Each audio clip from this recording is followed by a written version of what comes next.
مخدوم المشائخ امام الاولیاء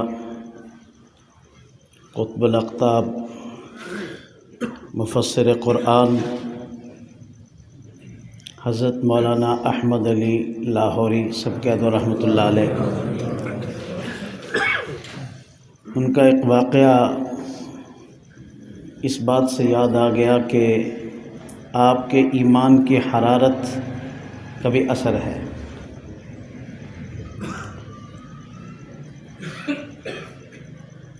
انگریز میں کے خلاف جب اس کے مذموم دور میں علماء ہند نے تحریک چلائی تو اس تحریک کے ایک فرد حضرت رحمۃ اللہ علیہ بھی تھے۔ انہوں نے آپ کو گرفتار کر کے آپ کے بوڑھے جسم کو برف کے بلاک پر لٹایا۔ سردی کے اندر برف کے بلاک پر آپ کے بوڑھے اور نحیف جسم کو لٹا دیا، کئی گھنٹوں تک وہاں پڑے رہے۔ پھر ایک انگریز نے طنزاً پوچھا کہ کیا حال ہے، آپ کا کیا حال ہے؟ تو حضرت نے فرمایا کہ جسم ٹھنڈا ہو گیا اور ایمان گرم ہو گیا۔ برف کی وجہ سے جسم ٹھنڈا ہو گیا اور ایمان گرم ہو گیا، ایمان کی حرارت پہلے سے بھی زیادہ بڑھ گئی، کیونکہ سال ہا سال اپنے مشائخ کی خدمت میں حاضری دی اور بہت مشقتیں برداشت کی۔ آج تو ہم سے اپنے مشائخ کی خدمت میں حاضری نہیں دی جاتی۔ انہوں نے نہ صرف حاضری دی بلکہ بہت بڑی بڑی قربانیاں بھی دی، اور 40 سال اپنے مرشد پاک رحمہ اللہ کی خدمت میں انہوں نے حاضری دی ہے، بامشقت حاضری دی۔ صرف حاضری نہیں دی، ذکر کی پابندی، ذکر کے معمولات سختی کے ساتھ پابندی۔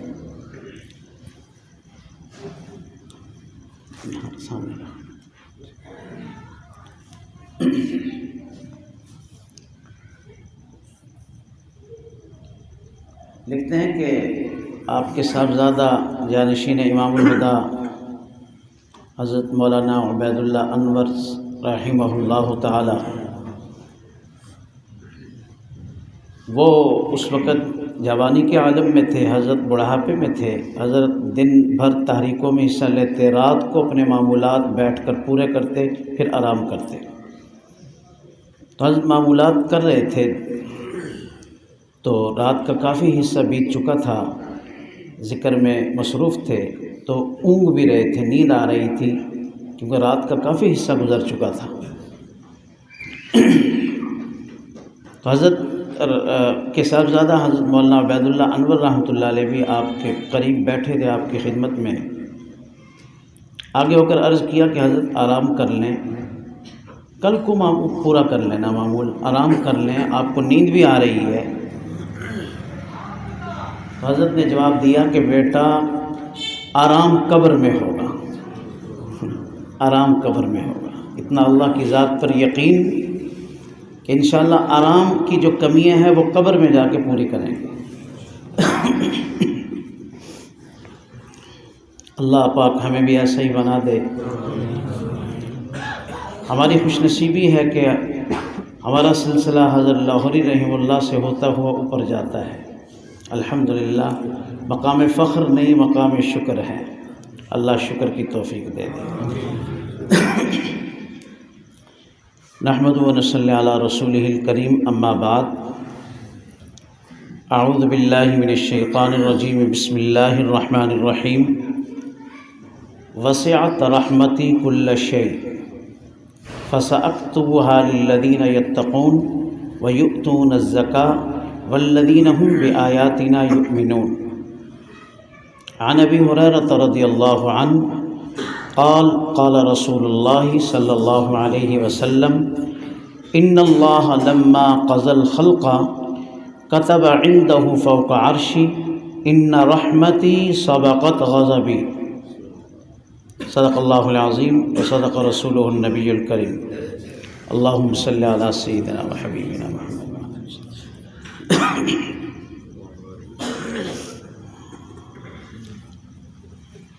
گزشتہ ماہانہ اجتماع کے موقع پر اللہ سبحانہ و تعالیٰ کے فضل اور اس کی رحمت پر گفتگو کی تھی کہ اللہ کے فضل ہی سے کائنات کا نظام چل رہا ہے۔ آپ سے عرض کیا تھا کہ فضل اور رحمت یہ ملتی جلتی چیزیں ہیں، تھوڑا سا لطیف سا فرق ہے۔ تو آج کی اس مجلس میں اللہ پاک کی رحمت کی وسعت کو میری مجال نہیں کہ میں اس کی رحمت کو بیان کر سکوں، لیکن اس پر اس حد تک روشنی ڈالیں گے کہ ہمیں اللہ کی رحمت سے مایوسی ختم ہو جائے، اور یہ بہت بڑی خوشخبری ہے پوری امت مسلمہ کے لیے، پوری امت مسلمہ کے لیے، اور بالعموم پوری انسانیت کے لیے۔ حدیث پاک میں آتا ہے،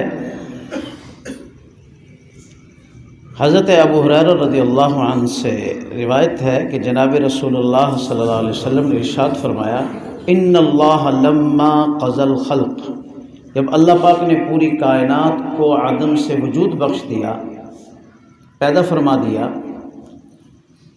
تو پیدا کرنے کے بعد اپنے بالکل قریب عرش کے اوپر یہ تحریر لکھ دی، ان رحمتی سبقت غضبی، کہ بے شک میری رحمت میرے غضب اور غصے پر غالب اور حاوی ہے۔ ہمیشہ ہمیشہ کے لیے اللہ پاک نے یہ قانون اصول بنا دیا کہ میری رحمت میرے غصے پر حاوی ہوگی، میری رحمت، میرا پیار، میری شفقت میرے غصے پر، میری انتقام والی صفت پر ہمیشہ کے لیے حاوی اور غالب ہوگی۔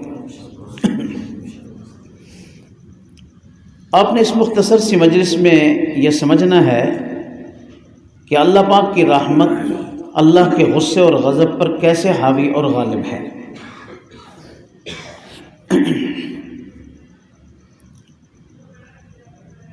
انسان پیدا ہوتا ہے،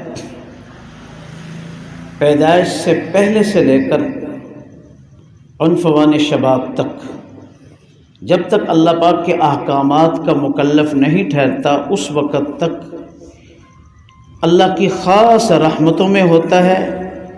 کوئی گناہ اس کا گناہ نہیں ہوتا، کوئی غلطی اس کی غلطی نہیں ہوتی۔ کوئی نیکی کرتا ہے تو اللہ پاک اس کا اجر و ثواب عطا فرماتے ہیں۔ غرضے کے پیدائش سے لے کر بلکہ پیدائش سے بھی پہلے بلوغت تک، عنفوان شباب تک، جوانی تک، وہ اللہ کی خاص رحمتوں میں ہوتا ہے۔ اللہ کی رحمت تو ہر وقت متحرک رہتی ہے اس پر، لیکن اللہ کا غضب اس پر متحرک نہیں ہوتا، غضب کی چھٹی ہے۔ یہ ہے معنی کہ اللہ پاک کی رحمت، فرمایا میری رحمت میرے غصے پر حاوی ہے، میری رحمت میرے غصے پر غالب ہے۔ ایک مستقل اللہ نے ایک اصول بیان کر دیا اور اپنے عرش کے اوپر یہ بات لکھ دی، ان رحمتی سبقت غضبی۔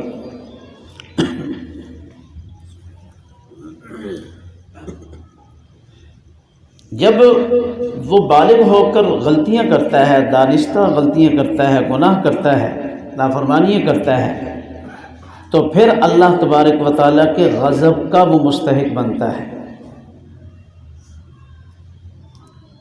اب بھی دیکھیں کہ اللہ کی رحمت حاوی ہے کہ اللہ پاک پکڑ نہیں کرتے، گرفت نہیں فرماتے۔ وَرَبُّكَ الْغَفُورُ ذُو الرَّحْمَةِ لَوْ يُؤَاخِذُهُم بِمَا كَسَبُوا لَعَجَّلَ لَهُمُ الْعَذَابَ، آپ کے رب بخشنے والے ہیں اور انتہائی رحمت کرنے والے ہیں۔ اگر لوگوں کا مواخذہ لوگوں کے گناہوں پر کرتے تو ان کو بہت جلد عذاب، یعنی دنیا ہی میں عذاب دے دیتے۔ اگر یہ رحمت، اللہ کی رحمت اس کے غصے پر حاوی نہ ہوتی تو فوراً سزا مل جاتی، جیسے کسی نے غلطی کی فوراً سزا ملی۔ اللہ تبارک و تعالیٰ ڈھیل دیتے ہیں، اور انتظار میں رہتے ہیں کہ بندہ تائب ہو جائے، توبہ کر لے. جیسے کہ حدیث پاک میں آتا ہے دن کے گناہ گار کے لیے اللہ شام کے وقت، رات کے وقت دونوں ہاتھوں کو پھیلا لیتے ہیں تاکہ دن کو جس نے گناہ کیا ہے وہ آ جائے اور توبہ کر لے، معافی مانگے. اور رات کے گناہ گار کو، مسیء اللیل کے لیے اللہ پاک صبح کے وقت ہاتھوں کو پھیلا لیتے ہیں کہ آ کر معافی مانگ لے، میں اسے معاف کروں. اگر اس کی رحمت اس کے غصے پر حاوی نہ ہوتی تو ایسا ہوتا؟ ایسا ہرگز نہ ہوتا. فوراً کیے پر سزا ملتی.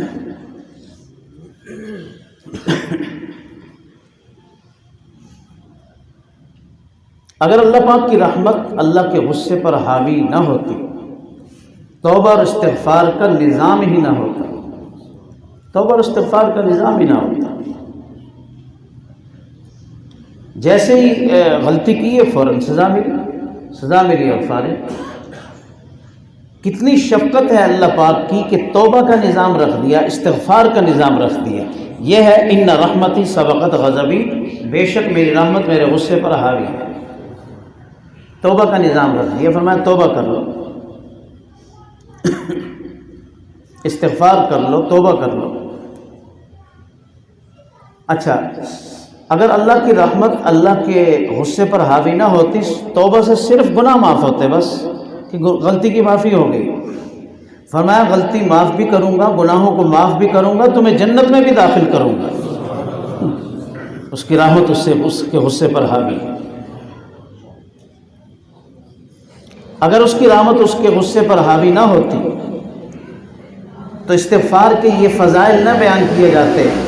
فَقُلْتُ اسْتَغْفِرُوا رَبَّكُمْ إِنَّهُ كَانَ غَفَّارًا يُرْسِلِ السَّمَاءَ عَلَيْكُمْ مِدْرَارًا وَيُمْدِدْكُمْ بِأَمْوَالٍ وَبَنِينَ وَيَجْعَلْ لَكُمْ جَنَّاتٍ وَيَجْعَلْ لَكُمْ أَنْهَارًا. فرمایا کہ استغفار کرو، وہ بخشے گا تمہیں، تمہاری بخشش کرے گا، تم پہ بارشیں برسائے گا، تمہیں بیٹے عطا کرے گا، تمہیں مال عطا کرے گا، تمہارے لیے نہریں لگا دے گا، نہریں بنا دے گا، نہریں جاری کر دے گا اور باغات تمہارے لیے اگا دے گا. ایک استغفار اور فوائد دیکھیے گا. اگر اس کی رحمت اس کے غصے پر حاوی نہ ہوتی تو یہ حدیثوں میں جو آتا ہے من لزم الاستغفار، جس شخص نے استغفار کو لازم پکڑا، جعل اللہ له من كل ضیق مخرجا ومن كل ہم فرجا ورزقه من حیث لا یحتسب. یہ نہ فرماتے کہ جو شخص استغفار کرے، لازمی کرے، یعنی روزانہ کرے، تو اللہ اس کو ہر تنگی سے، ہر پریشانی سے نجات دے دیں گے اور اس کو ایسی جگہ سے رزق دیں گے اس کو وہم و گمان میں بھی نہیں ہوگا. اگر اس کی رحمت اس کے غصے پر حاوی نہ ہوتی تو ایسا کیوں ہوتا؟ اگر اس کی رحمت اس کے غصے پر حاوی نہ ہوتی، اس کے غضب پر حاوی نہ ہوتی، اس کے غصے اور غضب پر، صفت انتقام پر حاوی اور غالب نہ ہوتی، تو شیطان کے سامنے اللہ تبارک و تعالیٰ اتنی رحمتوں کو کیوں بیان کر دے؟ جب شیطان نے کہا تھا،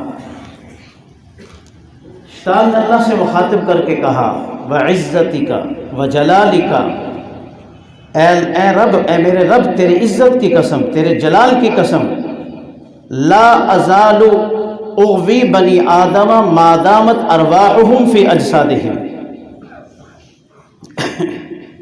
ہمارے حضرت رحمۃ اللہ علیہ فرماتے تھے، حضرت ککرے والا والے رحمہ اللہ، وہ کہتے تھے یہ نامراد ازل سے ٹھیکہ لے کے آیا ہے ہمیں گمراہ کرنے کا، اس نے ٹھیکہ لیا. دیکھیں رب کے سامنے کتنی جرأت سے بات کر رہا ہے. کہتا ہے تیری عزت کی قسم، اللہ کو مانتا بھی ہے، اللہ کی عزت کو بھی مانتا ہے، اللہ کے جلال کو بھی مانتا ہے، اللہ کی عظمت کا بھی قائل ہے. عزتی کا و جلالی کا، تیرے عزت اور تیرے جلال کی قسم، میں تیرے بندوں کو گمراہ کرتا رہوں گا جب تک ان کے جسموں میں ان کی روحیں باقی رہیں گی.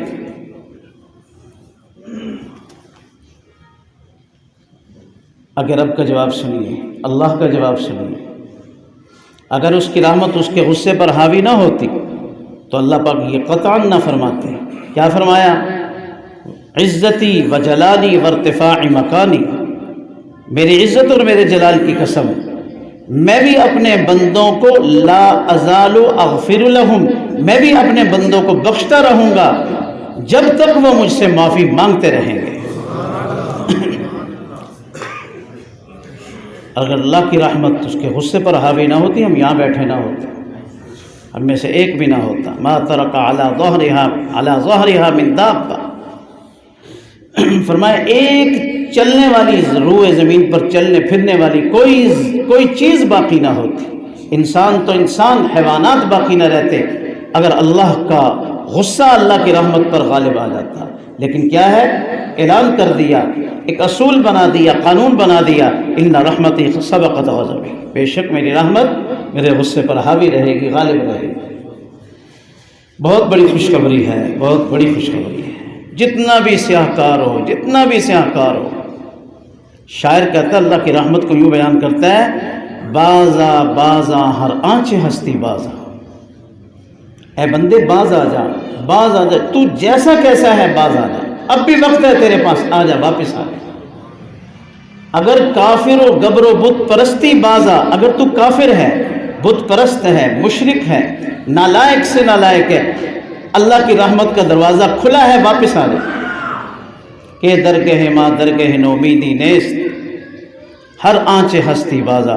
فرمایا یہ جو دربار ہے جس سے تیرا تعلق ہے، یہ جو اللہ کا در ہے، یہ ایسا در ہے، اس پہ مایوسی نہیں ہے، اس پہ نا امیدی نہیں ہے، تو لہذا واپس آ جا۔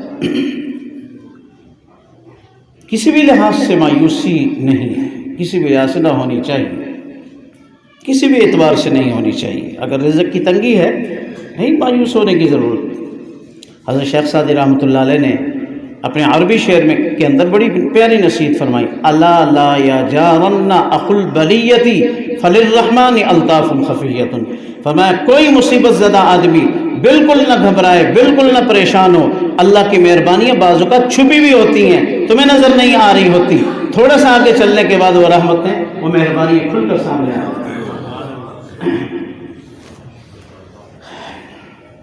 اگر اللہ کی رحمت اللہ کے غصے پہ حاوی نہ ہوتا، میں عرض کر رہا تھا کہ توبہ اور استغفار کا نظام نہ ہوتا، یہ نہ فرماتے کہ یہ اے ابن آدم اگر تیرے گناہ اتنے ہو جائیں کہ آسمان کو پہنچ جائیں، لو بلغت ذنوبک عنان السماء ثم استغفرتنی، پھر تو نے آخر میں مجھ سے معافی مانگ لی، استغفار کر لیا، غفرت لک ولا ابالی، میں تجھے بخش دوں گا، مجھے کوئی پرواہ نہیں اس بات۔ اگر اللہ کی رحمت اللہ کے غصے پہ حاوی نہ ہوتی تو ایسا نہ ہوتا۔ محبوب سبحانی سیدنا حضرت شیخ عبدالقادر جیلانی سب کہہ دو رحمۃ اللہ علیہ، 40 سال بغداد کی مسجد میں درس کے اندر اللہ کی رحمت کو بیان کیا، 40 سال اللہ کی رحمت کو بیان کیا، 40 سال اللہ رحمت الہیہ کو بیان کرتے رہے، اللہ نے اتنا علم عطا کیا تھا۔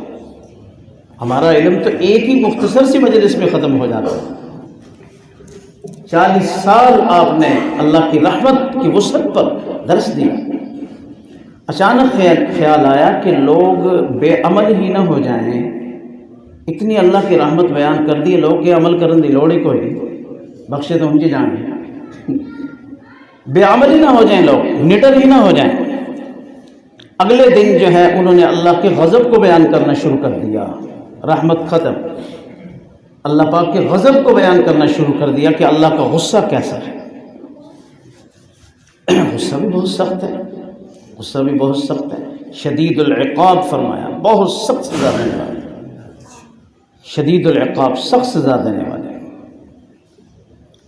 ہمارے حضرت رحمۃ اللہ علیہ فرماتے تھے کہ ہمارے ایک استاد جی تھے، اپنے استاد محترم کا حوالہ دیتے تھے، وہ استاد جی سبق پڑھاتے پڑھاتے ایسے کانپ جاتے تھے، کبھی کبھی ان کے جسم پہ طاری ہو جاتی تھی، اور یہ فرماتے تھے اللہ اپنے قہر سے بچائے، اللہ اپنے غضب سے بچائے۔ تھوڑی دیر سبق پڑھایا پھر کانپ جاتے تھے اور فرماتے ہیں اللہ اپنے قہر سے بچائے، اللہ اپنے غضب سے بچائے۔ یعنی ان کے سامنے کوئی واقعہ ایسا گزرا تھا کہ اللہ پاک نے کسی کو پکڑا تھا، کسی کی گرفت کی تھی، وہ واقعہ ان کے سامنے تھا، اس لیے وہ ڈرتے تھے، بہت زیادہ ڈرتے تھے کہ اللہ اپنے قہر سے بچائے اور اپنے غضب سے بچائے۔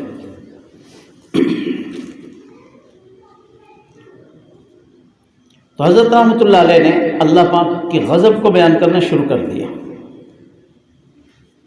فوراً الہام ہوا، عبد القادر کیا ہماری رحمتیں ختم ہو گئی؟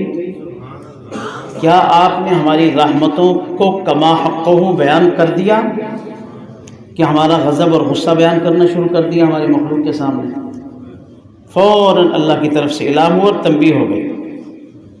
بزرگوں کو الہام ہوتا ہے، اللہ والوں کو الہام ہوتا ہے، وحی انبیاء پر آتی ہے، وحی کا سلسلہ تو منقطع ہے آپ صلی اللہ علیہ وسلم پر، الہامات کا سلسلہ ہے۔ اللہ والوں وہ بھی اللہ کے نیک بندوں پر ہوتا ہے، یہ نہیں کہ جو اٹھے جی مجھے الہام ہوا، جو اٹھے مجھے الہام ہوا جی، مجھے یہ ہوا جی، مجھے فلاں ہوا۔ حضرت کو الہام ہوا، کیا عبدالقادر کیا آپ نے ہماری رحمتوں کو بیان کر لیا کما حق ہو؟ کیا آپ نے ہمارا غضب بیان کرنا شروع کر دیا ہے؟ یہ اللہ کی طرف سے تنبیہ آئی کہ ابھی ہماری رحمت آپ نے بیان نہیں کی۔ 40 سال رحمت الہیہ پر درس دیا تھا۔ اگر اللہ کی رحمت اللہ کے غصے پر حاوی نہ ہوتی تو حضرت شیخ 40 سال اللہ کی رحمت کا درس دیتے۔ اگر اللہ کی رحمت اللہ کے غصے پہ حاوی نہ ہوتی تو انہیں تنبیہ ہوتی کہ عبدالقادر تم نے ہماری رحمت کو کیوں چھوڑ دیا بیان کرنا، ہمارے غضب کو بیان کرنا شروع کر دیا۔ ان رحمتی فرمایا بے شک بلا شبہ، تاکید کے ساتھ فرمایا بے شک میری رحمت سبقت غضبی میرے غصے پر حاوی ہے اور غالب ہے۔ ایک دوسرے مقام پر قرآن کریم میں وضاحت کی ہے کہ رحمتیں کروں گا کس پر، یہ بھی فرما دیا ہے۔ اگر اللہ کی رحمت اللہ کے غصے پر حاوی نہ ہوتی، ہمارے ازلی دشمن، ہمارے ازلی بدبخت لعین دشمن شیطان کے بارے میں اللہ فرماتے ہیں ہمیں ان الشیطان لکم عدو فاتخذوہ عدوا، شیطان تمہارا دشمن ہے، اس سے بچ کے رہنا۔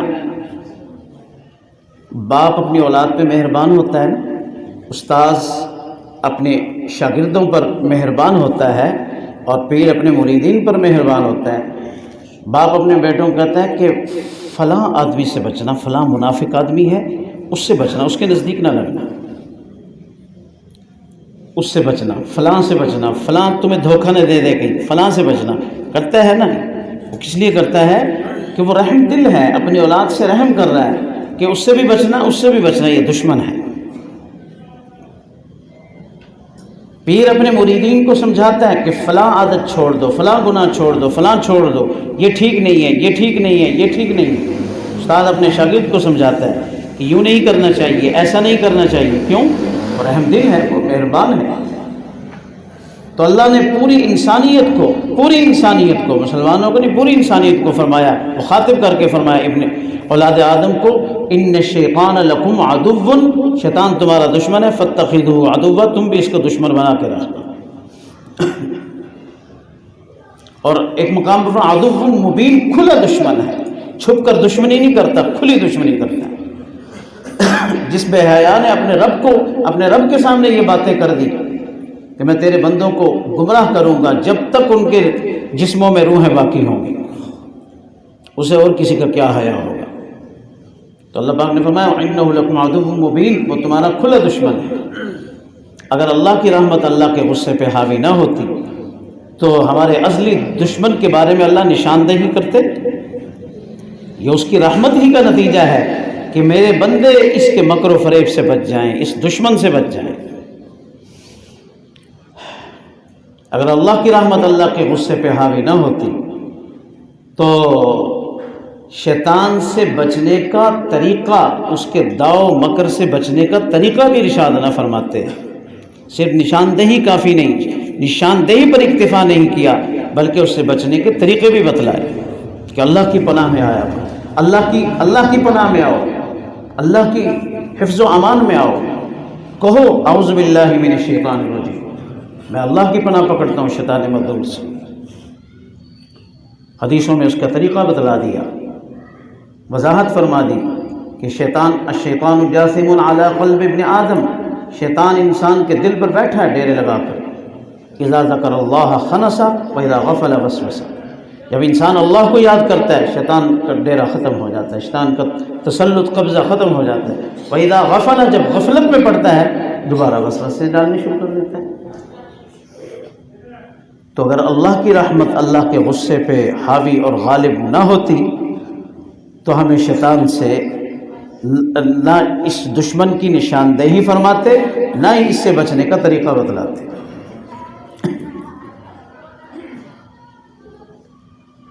اللہ کی رحمت اللہ کے غصے پہ حاوی ہے۔ 100 سال ایک بندہ شرک کرتا ہے، آخر میں آ کے اس کو کلمہ نصیب ہو جائے، توبہ کر لے، اللہ اس کے 100 سالہ شرک کو معاف کر دیتا ہے، 100 سالہ شرک کو معاف کر دیتا ہے۔ اگر اللہ کی رحمت اللہ کے غصے پہ حاوی نہ ہوتی، بنی اسرائیل کے قاتل کے بارے میں آتا ہے کہ جس نے 99 قتل کیے تھے، 99 قتل کیے، ایک عالم کے پاس گیا کہ میرے لیے توبہ کی گنجائش ہے، انہوں نے کہا نہیں تو بہت ظالم ہے، یہاں تو ایک قتل کی سزا اتنی ہے، تم نے 99 قتل کیے ہیں۔ اس کو بھی قتل کر کے 100 کا عدد اس نے پورا کیا۔ قصہ مختصر آپ علماء سے سنتے رہتے ہیں، حدیث کی مستند کتابوں میں ہے کہ آخر کا کسی اور درویش عالم کے پاس گیا، اس نے کہا ہاں کیوں نہیں، اللہ پاک کی رحمت تیرے تو گناہ سے بھی بڑی ہے، تیرا گناہ ٹھیک ہے پہاڑوں جتنا ہوگا، اللہ کی رحمت تو ٹھاٹھے مارتا ہوا سمندر ہے۔ تو لیکن شرط یہ ہے توبہ، اس جگہ تو اگر توبہ کرے گا، یہ ماحول اس قسم کا ہے، یہاں پہ تو اپنی توبہ پر قائم نہیں رہ سکے گا، تجھے یہ علاقہ چھوڑنا ہوگا، فلاں جگہ چلا جا، وہاں کچھ لوگ اللہ اللہ کرتے ہیں، اللہ کو یاد کرتے ہیں، انہی میں وقت گزار، وہیں توبہ کر، آنسو بہاتا رہ، روتا رہ، اللہ امید ہے کہ تجھے معاف کر دیں۔ اب وہاں پہنچا بھی نہیں تھا بیچارہ، چونکہ اللہ نے فیصلہ کر لیا تھا رحمت کرنے کا، صفت غضب کو اللہ پاک نے دبا دیا تھا، اس کو مغلوب کر دیا تھا، اللہ کی صفت رحمت ایسے ابھر رہی تھی اور غلبہ پا رہی تھی۔ موت کا وقت آ گیا تو فرشتوں کو حکم ہوا، موت آ گئی، عذاب والے بھی آ گئے، رحمت والے بھی آ گئے، تو جھگڑنے لگ گئے۔ عذاب والوں نے کہا یہ تو اتنا گناہ گار ہے، ہم لے کر جائیں گے، رحمت والوں نے کہا یہ تو نیکی کے راستے پر چل پڑا تھا، توبہ اس نے کر لی تھی۔ اللہ پاک نے تیسرے فرشتے کو فیصل اور حکم بنا کر بھیجا، اس نے یہ فیصلہ کیا کہ زمین کی پیمائش کرو، کہ اگر زیادہ اس نے سفر طے کر لیا ہے اس بستی کی طرف تو رحمت والے فرشتے لے جائیں، اگر کم کیا تو پھر عذاب والے لے جائیں۔ اب دیکھو اس کی رحمت متحرک ہو چکی تھی، اس کی رحمت نے فیصلہ کر لیا تھا کہ اس کو بخشنا ہے، اللہ پاک نے زمین کو حکم دیا وہ سرک گئی، حالانکہ تھوڑا فاصلہ طے کیا تھا، وہ اس طرف زیادہ ہو گئی جس طرف سے وہ سفر کر کے آ رہا تھا، اور وہ علاقہ قریب ہو گیا، وہ بستی جہاں اس نے پہنچنا تھا، زمین کو حکم دے دیا اللہ پاک۔ اگر اللہ کی رحمت اس کے غصے پہ غالب اور حاوی نہ ہوتی، وہ 100 آدمیوں کا قاتل نہ بخشا جاتا۔ اس لیے فرمایا قل یا عبادی الذین اسرفوا علی انفسہم، اے پیغمبر صلی اللہ علیہ وسلم میرے بندوں سے کہہ دیجئے، میرے بندوں سے کہ یا عبادی، اے میرے بندو، اے میرے وہ بندو جنہوں نے اپنے آپ پر زیادتیاں کی ہیں، اپنے آپ پر ظلم کیا ہے، یعنی گناہ کر کے، نافرمانی کر کے اپنے آپ پر ظلم و زیادتی کی ہے، لا تقنطوا من رحمت اللہ کی رحمت سے نا امید نہ ہونا، ان اللہ یغفر الذنوب جميعا، اللہ سارے گناہوں کو معاف کر دیں گے۔ یہ قرآن کی آیت ہے۔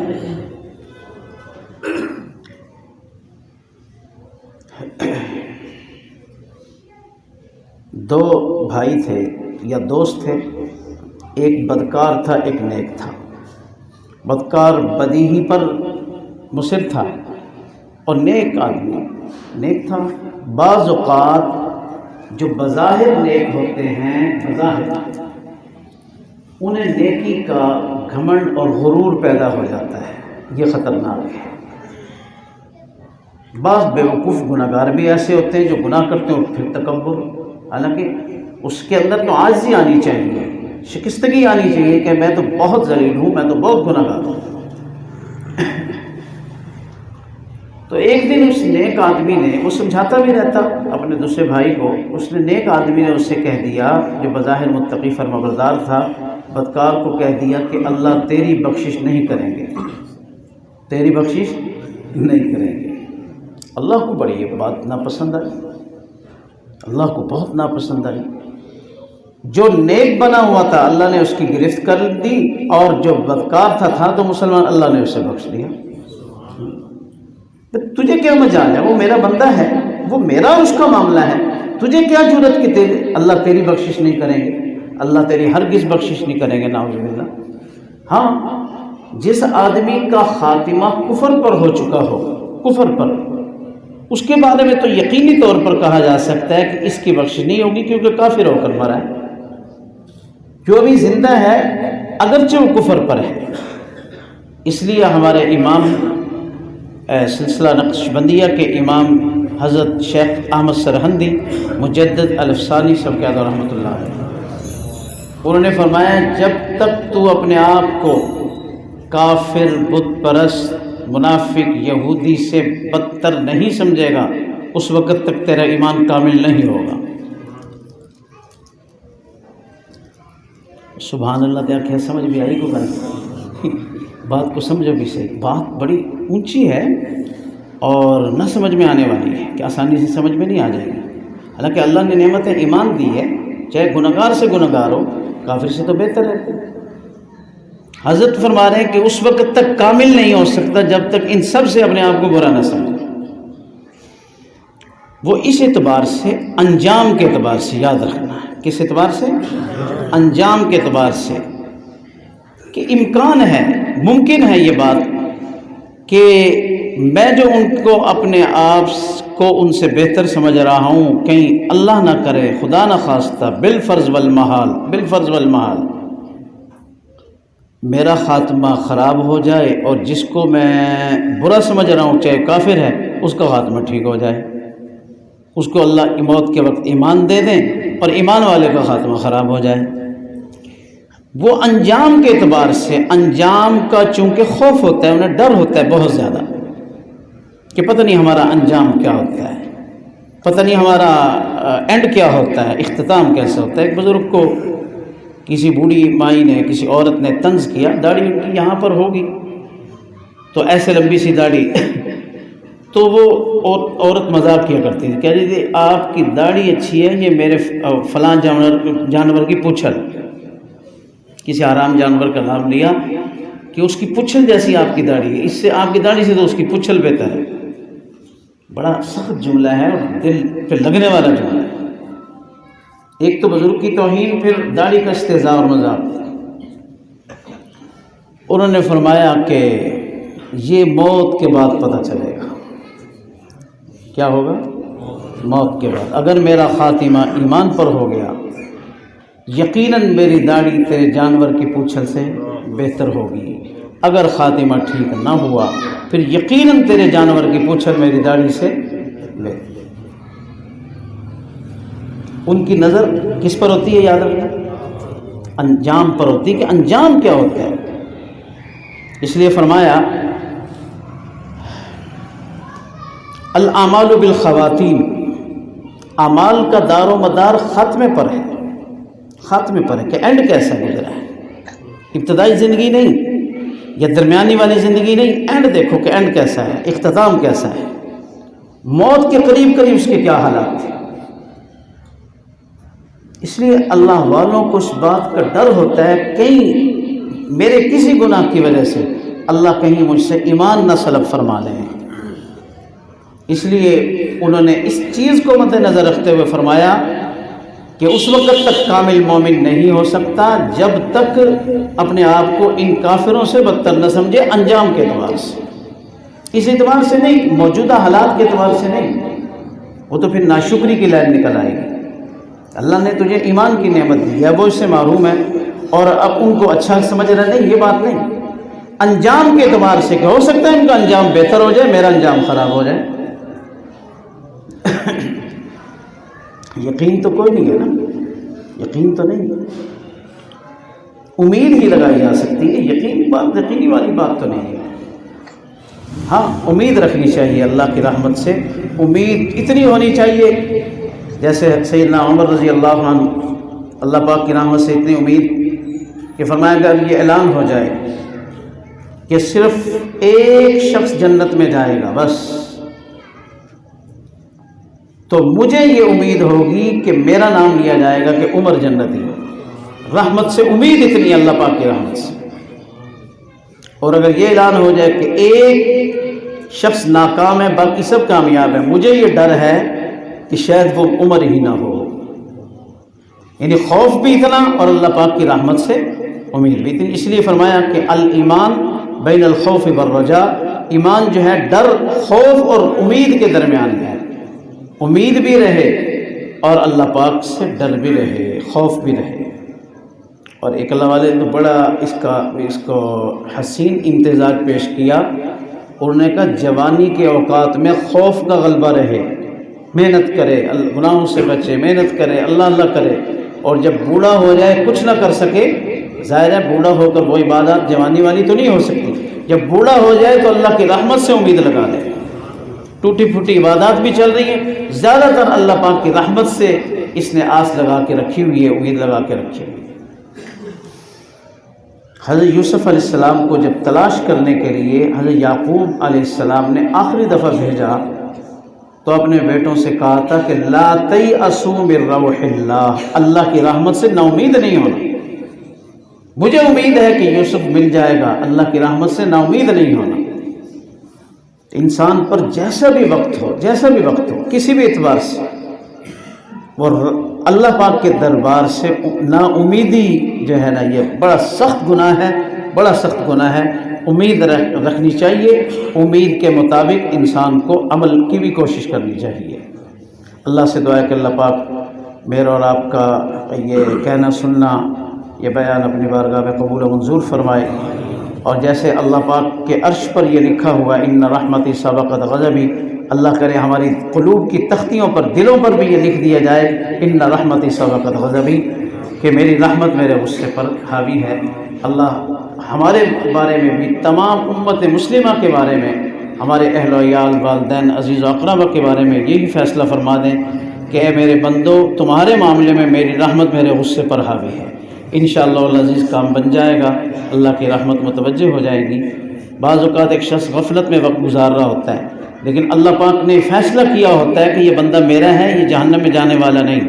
بظاہر غفلت میں ہوتا ہے، وہ بالکل آخر وقت میں اللہ تبارک و تعالیٰ کی رحمت متحرک ہوتی ہے، وہ غلبہ پا لیتی ہے، اللہ کا غضب اور اس کا غصہ مغلوب ہو جاتا ہے، اللہ کی رحمت غالب ہو جاتی ہے، بندے کا کام بن جاتا ہے.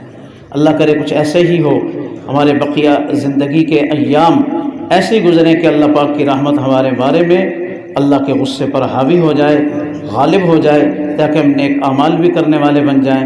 اور بالکل اینڈ پر، بالکل آخر میں آ کر اللہ پاک کی رحمت ایسے غلبہ پا لے کہ اللہ کا غصہ وہاں پہ نظر ہی نہ آئے، اللہ کا غصہ بالکل مغلوب ہو جائے. میرے ذہن میں ایک مثال تھی، میں نے ایک جگہ بیان کی ہے، رحمت کی اور ہمارے گناہوں. ہمارے گناہوں کی مثال خس و خاشاک کی ہے. کس کی ہے؟ خس و خاشاک، تنکے، جھاڑ پھونک. دریا پہ آپ نے دیکھا ہوگا، دریا کے کنارے کنارے پر کافی آڑ کباڑ سا ہوتا ہے، تنکے، خس و خاشاک، کانٹے، جھاڑیاں سی ہوتی ہیں. ہمارے گناہوں کی مثل، انسانوں کے گناہوں کی مثل کیا ہے؟ یہ جھاڑیاں، یہ کانٹے، تنکے، یہ گندبلا ہی ہے نا جی. اور اللہ پاک کی رحمت کی مثال ٹھاٹے مارتے ہوئے سمندر کی ہے، سیلاب کی نہیں، ریلے پانی کے ریلے کے نہیں، دریا کے سیلاب اور پانی کے ریلے کے نہیں، بلکہ ٹھاٹھے مارتا ہوا سمندر ہے اللہ کی رحمت. جہاں اللہ کی رحمت کا سمندر ٹھاٹھے مار رہا ہو وہاں خس و خاشاک کی کوئی حیثیت ہے؟ وہاں تو پہاڑوں جتنے گناہ ہوں ان کا بھی ریزہ ریزہ ہو جاتا ہے، وہ بھی خاک کی طرح اور ریت کے ذروں کی طرح بہہ کر چلے جاتے ہیں. اللہ پاک کی رحمت کا کوئی چیز مقابلہ نہیں کر سکتی. اس لیے فرمایا ان رحمتی سبقت غضبی.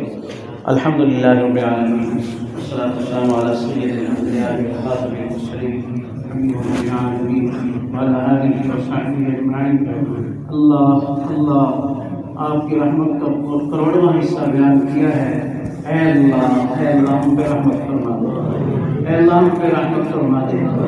اے اللہ اس وقت سے لے کر جب ہم دنیا میں نہیں تھے، جب ہم ماؤں کے پیٹوں میں تھے، اے اللہ یا اس سے بھی قبل آپ کی رحمت ہم پہ آپ کے غصے پر غالب تھی، حاوی تھی. اے اللہ بچپن سے لے کر طفولیت سے لے کر اب تک ہر حال میں آپ کی رحمت کو دیکھا ہے، آپ کے غصے پر حاوی نظر آئی ہے، اے اللہ بقیہ زندگی کے ایام بھی ایسے گزار دیجیے کہ آپ کی رحمت آپ کے غصے پر حاوی رہے، غالب رہے۔ ہمارے بارے میں جتنے حاضرین مجلس میں، ہمارے بارے میں، ہمارے والدین کے بارے میں، ہمارے اہل و عیال عزیز و اقربا اور بالعموم پوری امت مسلمہ کے بارے میں آپ کی رحمت آپ کے غصے پر حاوی اور غالب ہو۔ اے اللہ بالخصوص موت کے وقت اپنی رحمت کو اپنے غصے پر غالب فرما دینا۔ اے اللہ اپنی رحمت کو اپنے غصے اور غضب پر غالب فرما کر ہمیں بہت ہی پیارا خاتمہ عطا فرمانا، ایمان کامل پر خاتمہ فرمانا، ایمان کامل پر خاتمہ فرمانا۔ اے اللہ اے اللہ اے اللہ آسمان والوں پر رحمت فرما، زمین والوں پر رحمت فرما، شجر و حجر پر رحمتیں فرما، بر و بحر پر رحمتیں فرما، چرند پرند پر رحمتیں فرما، حیوانات پر رحمتیں فرما، انس و جن و ملائک پر رحمتیں فرما، کل کائنات پر رحمت فرما۔ اے اللہ بے شک آپ کی رحمت اے اللہ زمین و آسمانوں کو، پوری کائنات کو مٹھیت ہے، پوری کائنات کو اپنے گھیرے میں لیا ہوا ہے۔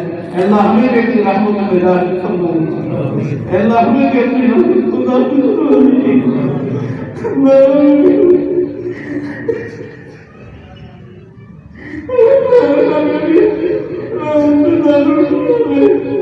اللہ اپنی رحمت سے نہ نکالو، جیسے آپ نے کو اپنی رحمت سے دور کر دیا۔ تمام آسمان کے ملائکہ ہر وقت روتے ہیں کہ اے اللہ جیسے شیطان کو آپ نے اپنی رحمت سے نکالا، اے اللہ ہمیں کہیں رحمت سے نکال دے۔ اللہ ہم سب کو اپنی رحمت میں داخل فرما، ہمیشہ ہمیشہ کے لیے داخل فرما۔ اے اللہ پیار کی نظر ہم پہ ڈال، شفقت کی نظر ہم پہ ڈال، رحمت کی نظر ہم پہ ڈال۔ اللہ کی رحمت کی نظر پوری کائنات ہے، پوری کائنات اندھیرے میں چلی جائے گی اگر ایک لمحہ کے لیے آپ نے رحمت اٹھا لی، اگر ایک لمحہ کے لیے آپ نے نصرت پھیر لی، پوری کائنات ایک ہی دم ختم ہو جائے گی، تباہ ہو جائے گی اور جہنم میں چلی جائے گی۔ اے اللہ سب کچھ آپ کی رحمت سے ہو رہا ہے، سب کچھ آپ کی رحمت اور فضل سے ہو رہا ہے۔ اللہ اپنے رحمت کو ہم ملائکوں پر اپنے رحمت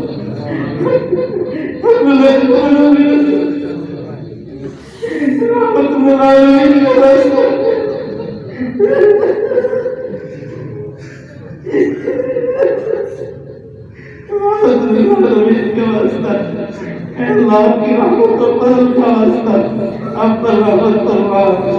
اے اللہ ہمارے کسی گناہ کی وجہ سے، کسی لاپرواہی کی وجہ سے ہم سے نظر نہ پھیرنا۔ اے اللہ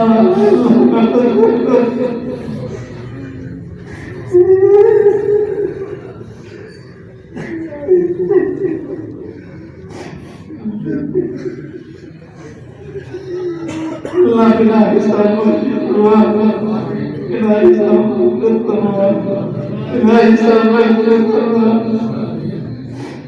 ہمارے والدین عزیز و اقربا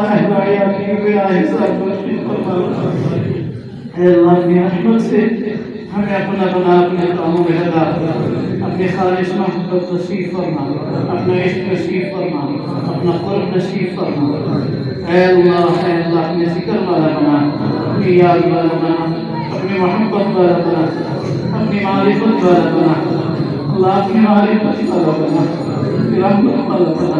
اے اللہ اپنی خاص رحمتوں میں لے لیجیے، اے اللہ اپنی خاص رحمتوں میں لے لیجیے۔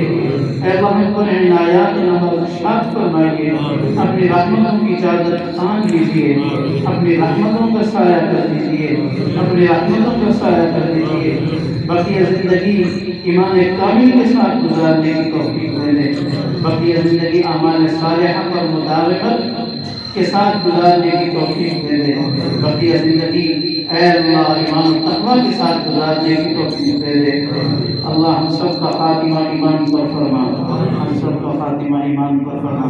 حضور اقدس صلی اللہ علیہ وسلم کے توسل سے، آپ کی برکت سے، آپ کے صدقے سے اے اللہ اے اللہ دعاؤں کو، ہمارے اس مجلس کو، اجتماع کو اپنی بارگاہ میں قبول و منظور فرما۔ صلی اللہ علیہ النبی الکریم وعلی آلہ وصحبہ اجمعین برحمتک یا ارحم الراحمین۔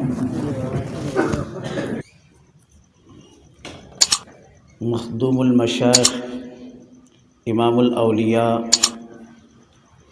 قطب الاقطاب